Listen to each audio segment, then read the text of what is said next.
Time Warner Cable is pleased to be an underwriting sponsor for Carolina Week.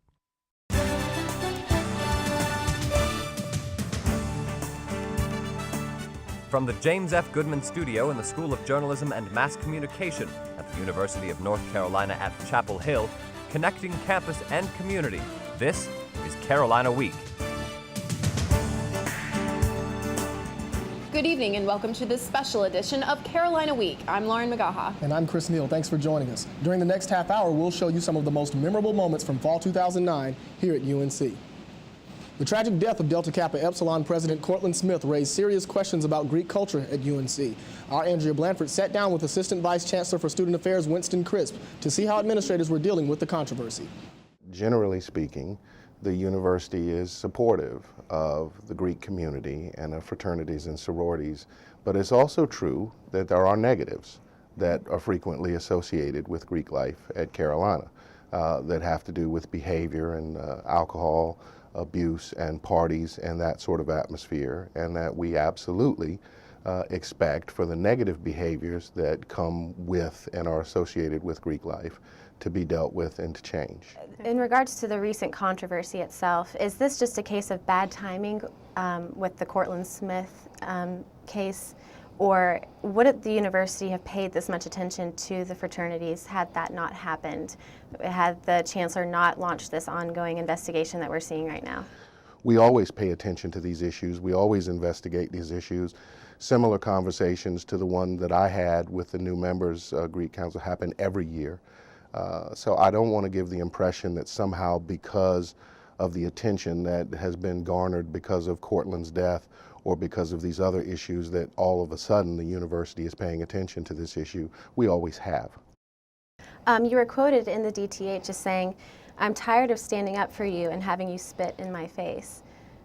You take this personally. The health and well-being of students on this campus is primarily why I'm here. And I absolutely take that seriously and personally. So on some level, the answer to your question is yes, I take that personally. You also said in that article that you deal with this on a weekly basis. Once every weekend, there's something that you have to deal with that's coming directly from fraternities on campus. Are you tired? Am I tired? It is my job to deal with these sorts of things. So in that level, no. But at the same time, I think yes, that at some point we want and we always are striving to have our student body go through this process of maturation and growth into the sort of independent adults that we hope to graduate in a way that is safe and healthy and responsible. What would the perfect relationship look like? The perfect relationship would be one and when we are engaged together to promote leadership, to promote all of the positive activities, community service, scholarship, the spirit of shared journeying that exists within Greek life, that we're spending all of our time working together on how to advance those things and having to spend no time, frankly, dealing with behavioral issues. That would be obviously a perfect day. Crisp told Carolina Week today that Greek life is moving in the right direction. Parents and alumni are getting more involved, and the Keenan Flagler Business School and Board of Trustees are working to create a leadership class for Greek leaders. ACC basketball is less than 1 month away. For students, that means 2 opportunities to celebrate on Franklin Street should UNC beat Duke. Student Body President Jasmine Jones has been working this year on a plan to make those celebrations a little bit safer. Adam Yosem sat down with Jones to discuss her plan. UNC junior Andrew Madlin was enjoying UNC's Final Four victory against Villanova until he got picked up and sent crowd surfing for a few seconds and then dropped into the fire. Madlin suffered second-degree burns on his right arm. It could have definitely been a lot worse. Injuries like Madlin's have Student Body President Jasmine Jones wanting an alternative to this risky behavior. We've got to have some type of activities that can really take us away from doing the dangerous things and really getting to the point of celebrating. Jones wants to enhance the post-game atmosphere here on Franklin Street through her initiative Safe Celebration. Her ideas include beach balls, rooftop DJs, and showing game highlights on the streets. And at least attempt to say, all right, well, maybe this could decrease some of the dangerous activities by having things to do. This is one of our biggest burns. She's about an 80% burn. Director of the J.C. Burns Center, Dr. Bruce Cairns, contacted Jones after hearing about her Safe Celebration initiative. She's quite a visionary, and she recognizes the challenges of trying to come up with a celebration that's worthy of the accomplishment. But Cairns says it's not about changing the way fans celebrate, but it's about protecting the community you love. And Madlin agrees. He supports the current tradition, but realizes there have to be limits. I think there should be more of a police effort to crack down on people who are setting bonfires and making sure people aren't taking their shirts off, swinging them around while they're in flames. He hopes Jones will work to change these celebrations the right way, so students won't feel their tradition, like the fires, will be stamped out. In Chapel Hill, Adam Yosem, Carolina Week. UNC first plays Duke on February 10th next year. It should be a good one. A security breach in the School of Medicine this summer left our campus network exposed to hacker attacks. While administrators at ITS assured us they're doing everything in their power to secure campus computers, just how secure is our network today? Jaime Zaya has that story. UNC has more than 80,000 computers in its network. With such high traffic, hackers are a real threat, and the School of Medicine's database came under a hacker attack this summer. Radiology Department Chair Dr. Matt Morrow says the information exposed was highly sensitive. The server that was compromised had patient's name, addresses, coded healthcare information, and a subset of that group had social security numbers. An investigation followed immediately, and later officials notified patients whose information was exposed.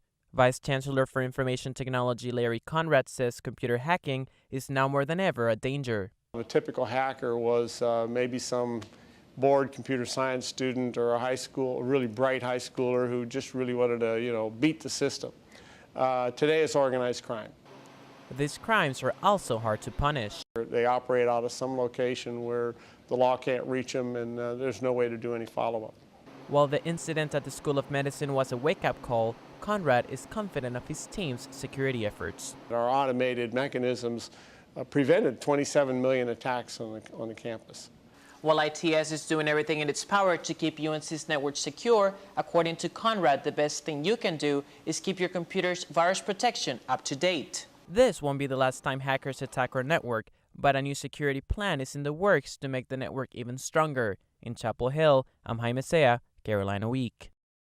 While the breach has many worried about their information, ITS managers told us that in any given year, they're able to stop 10,000 attacks. So the situation could be worse. Antivirus updates are available through ITS if you have a CCI computer.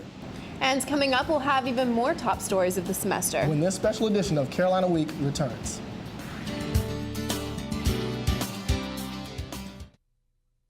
My cell phone number and John's cell phone number. Hey, pretty. And number of the restaurant where we're going to be.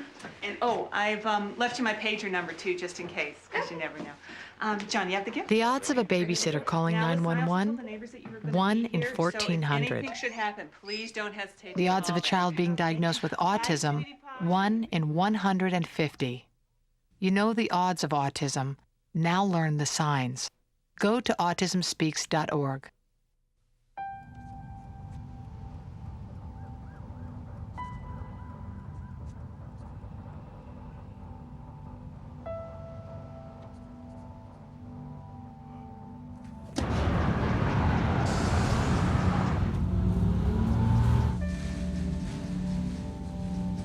When life's this hard, graduating can be even harder.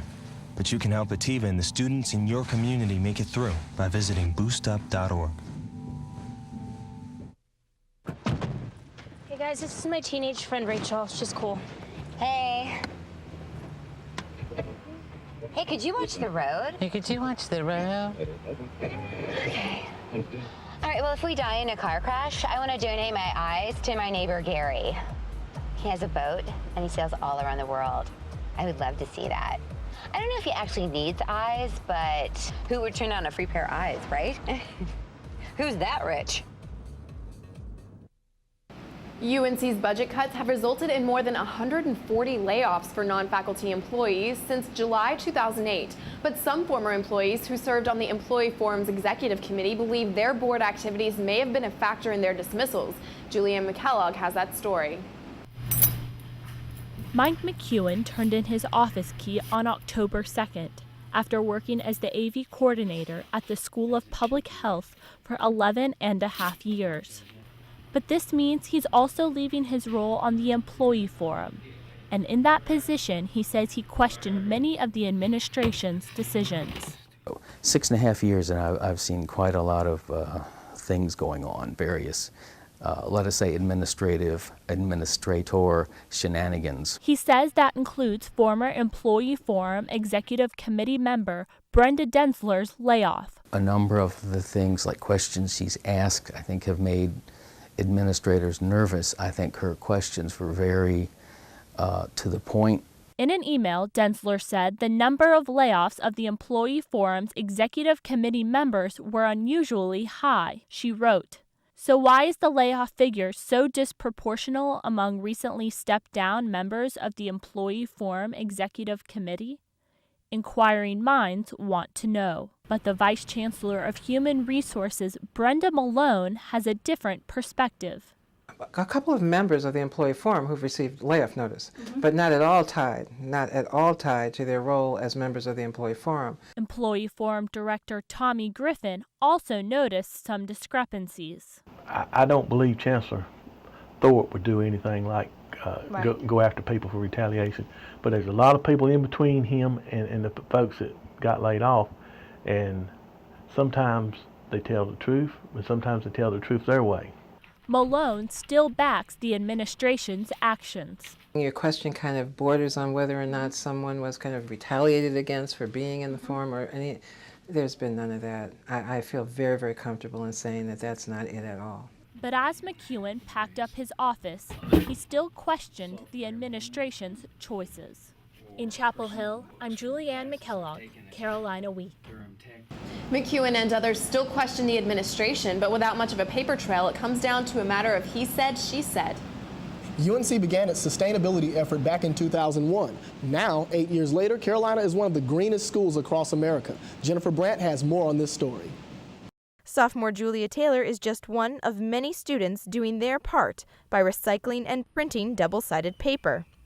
I do just basic little things like turning off the light when I leave the room, and we keep our suite door closed so that way we don't have to turn the air up as much. Morrison is a prime example of the many green initiatives happening at UNC. The university is also doing its part by using a reclaimed water system, making recycling more available, using solar panels, buying from local producers, and using biodiesel in the transportation system. Conserving water while flushing is just part of the reason that UNC received one of the top grades from the Sustainable Endowments Institute. Cindy Shea was the first person recruited by UNC to start these green initiatives. Now, as Director of Sustainability, she couldn't be happier with the recent recognition. It's really gratifying to see that people are recognizing the steps that we've taken in sustainability. We've done a lot in a fairly short amount of time. Renovated in 2007, Morrison has become the model dorm for sustainability. In the lobby, a monitor displays the amount of energy and water each floor is using.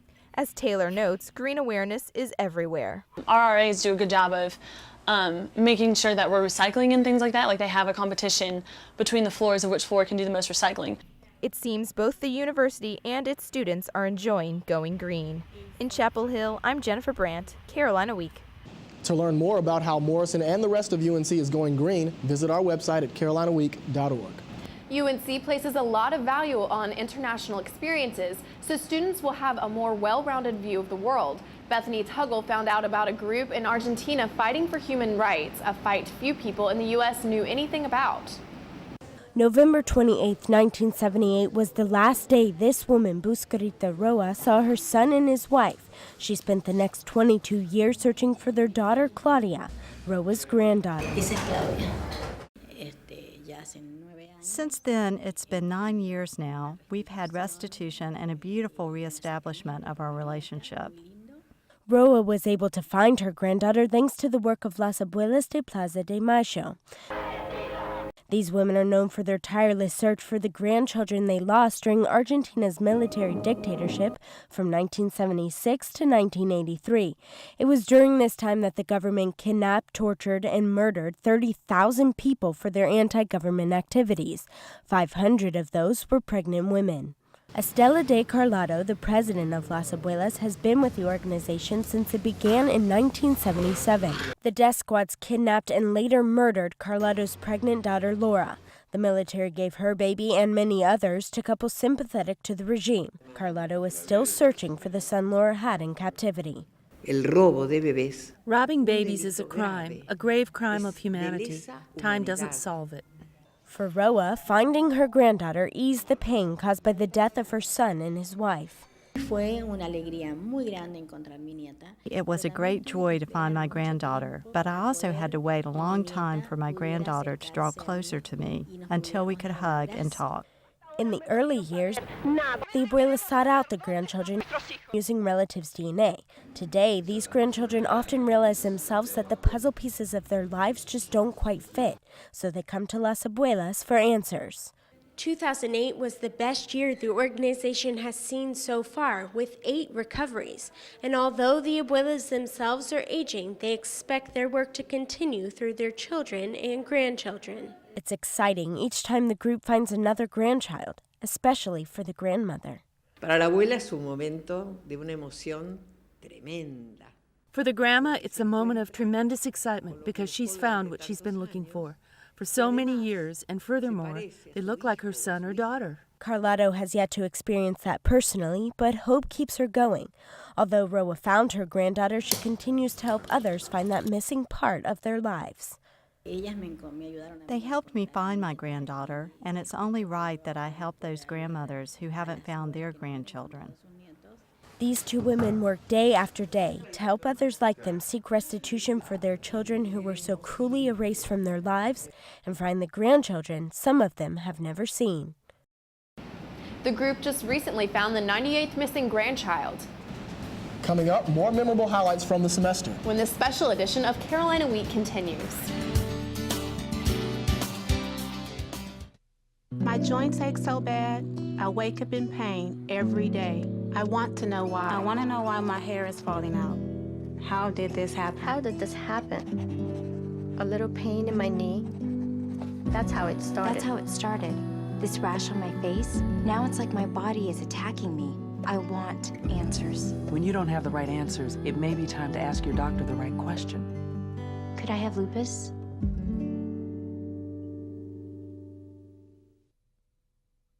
Any questions? What kind of service plan does this come with? Unlimited. Can I keep my same phone number? Absolutely. How do I change the ringtone? Just hook it up to your computer. Does it have a camera? What's the warranty? Does it come in silver? Can I put my party shuffle on this? Does it have a 3.5 millimeter headset jack? You sell a lot of these? It's the one I carry. You ever get those phantom vibrations in your pocket? Any questions? No. Are you sure? Yeah. Ask questions. For the 10 questions everyone should know, go to ahrq.gov. Homelessness is an issue that affects thousands of people's lives, but it's often something the community ignores. As Facundo de Villar shows us, one UNC student chose to stop ignoring and start acting. Well, the garden started as an idea. And sometimes a good idea is all it takes to make a difference in other people's lives. With the help of Campus Y, UNC's David Barron began working on a community garden for homeless people. The premise of the garden is reestablishing homeless participants as productive and independent members of society and as contenders in the current and future job market. Garrett is one of the participants and enjoys spending time at the garden. It's something that's pleasant to do, and I like coming out here. So, I mean, yeah, it's got a value in terms of giving something I feel good about doing, you know, as opposed to just trying to figure out how to make a living. In little more than a month, the volunteers' hard work is already showing changes from this to this, and from this to this. Although the garden has already produced turnips and lettuce, Barron hopes to increase production next spring. Garrett hopes the garden will help erase some negative ideas people have. Well, homelessness is not like a choice. It's something that happens to people. And once you get there and you get stereotyped, it makes it very hard for them to get out of. Barron trusts the program can help participants move forward. But one day he said, David, without this garden, I'd be going crazy at a time like this. I'm really happy that the garden could be there for people like that. In the future, a place like the Hope Garden can become vital in the process of reinserting homeless people into active social life. In Chapel Hill, I'm Facundo de Villar, Carolina Week. The Hope Garden continues to grow today and is still in need of volunteers to help it flourish. Log on to carolinaweek.org to find out how you can participate in the campus-wide project. For those of you who think of honeybees as nothing more than household pests, you might not mind their population is declining, but I took a trip to a local honeybee farm to find out how this decline will affect our lives. It's a small insect with a big job, to pollinate over 40 different fruits, vegetables, and field crops. But the unexplained disappearance of honeybee hives put local honeybee keepers like John Strickland in a tough spot. Well, it hurt quite a bit because I was running anywhere from about 75 to 100 hives of bees, and I was losing bees all the time. Thousands of bees, that is. And with nearly 1/3 of all honeybee hives nationwide vanished, researchers estimate the country could lose $15 billion worth of crops. But Strickland says the mystery of the disappearing honeybee isn't really a mystery at all. We're poisoning our bees by the stuff we're putting into the hive to save our bees. In other words, we're putting stuff in there to kill mites and other types of stuff that's in the hive, and it's adhering to the wax, and it's affecting our queens. It's making our queens go sterile, and it's making the bees supersede the queens. And in a sense, we're actually killing our own honeybees. Strickland says keeping these bees alive is essential to the success of his farm, and not just for their honey. I got blueberries here. If I do not have honeybees, I do not have any blueberries. But Strickland says he's found a way to keep his bees alive, and the answer is a lot simpler than medicating the hives. If you leave bees alone, they'll learn to take care of themselves. Strickland stopped treating his bees for pesticides years ago and says he's had healthy hives ever since. Now, Strickland's methods help save his hives, but the National Beekeepers Association hasn't yet confirmed his theories about pesticides. When this special edition of Carolina Week returns, we'll show you some memorable moments in sports.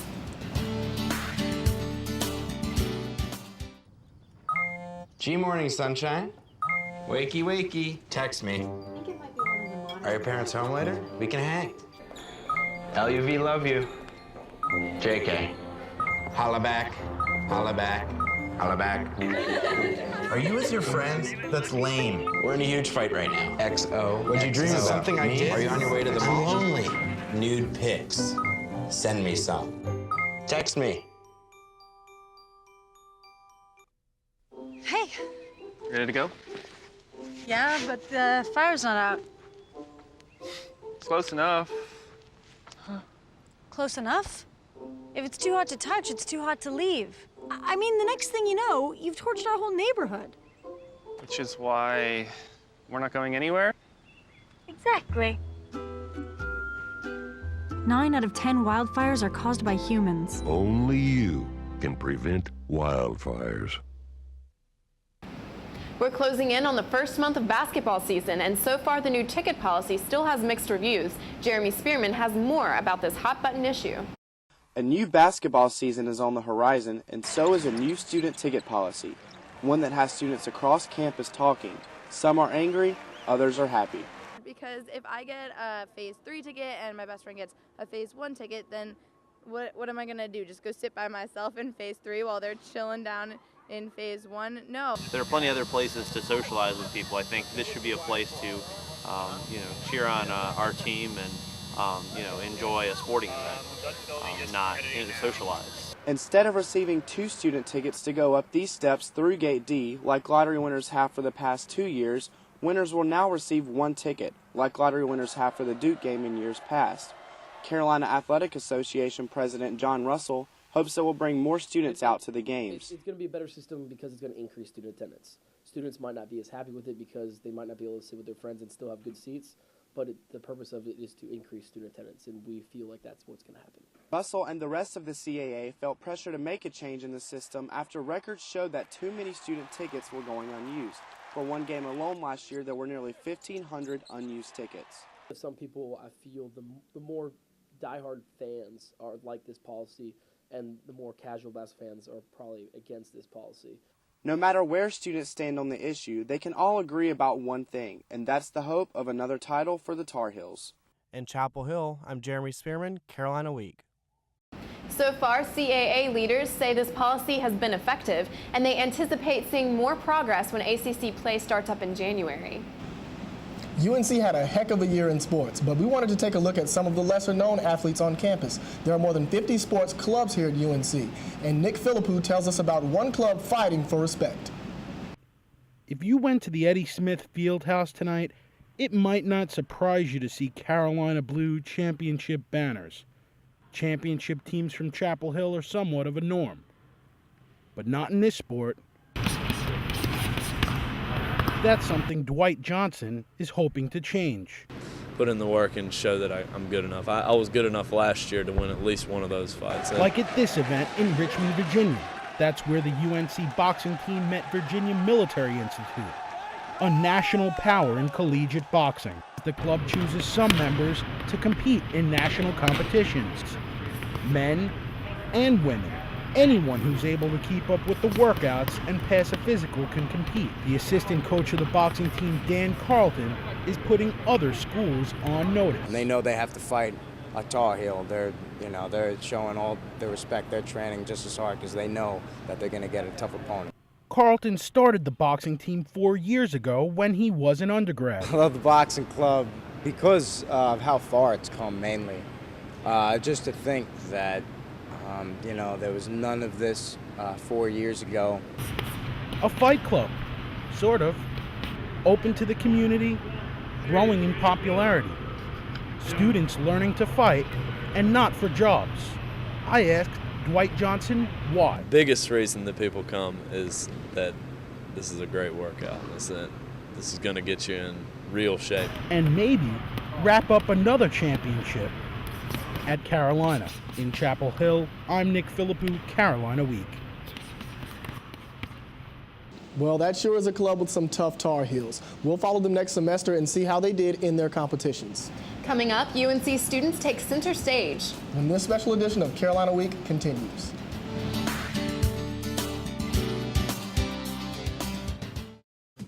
If you have a story idea, contact Carolina Week at 843-8292. You can also visit us online at carolinaweek.org.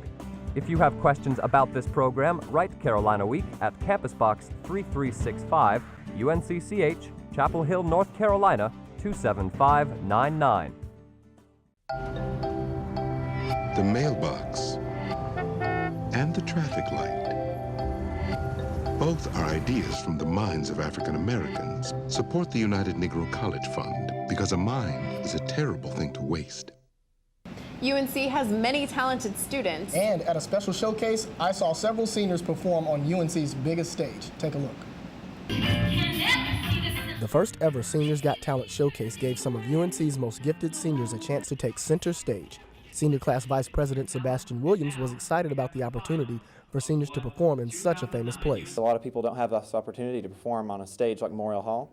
And also, all the ticket sales will go into the senior class philanthropy. 9 different acts took the stage and all entertained the crowd in their own unique way.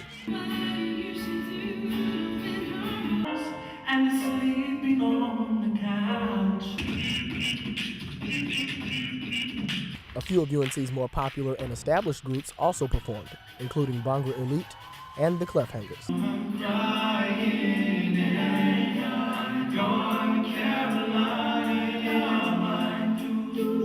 Ramses and student body president Jasmine Jones were the judges for the event, while host Sam Pompey kept the audience laughing with his costume changes and sense of humor. You know she laughing because she looking at me like she I'm more about this game. All of the seniors gave their best, but in the end, only one act could win the competition.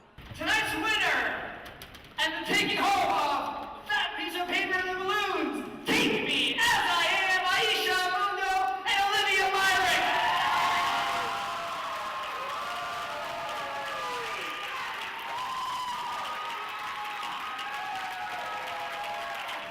Wow, that sure did look like a lot of fun. Now, Chris, you were there. What was the atmosphere like? It was a very exciting night for all the seniors. I wanted to perform, but, they told me just stick to filming, and I couldn't sing or dance for the evening. So. Oh, what a disappointment. I know. Maybe next time. But that does it for this edition of Carolina Week. Thank you so much for watching. Have a good night.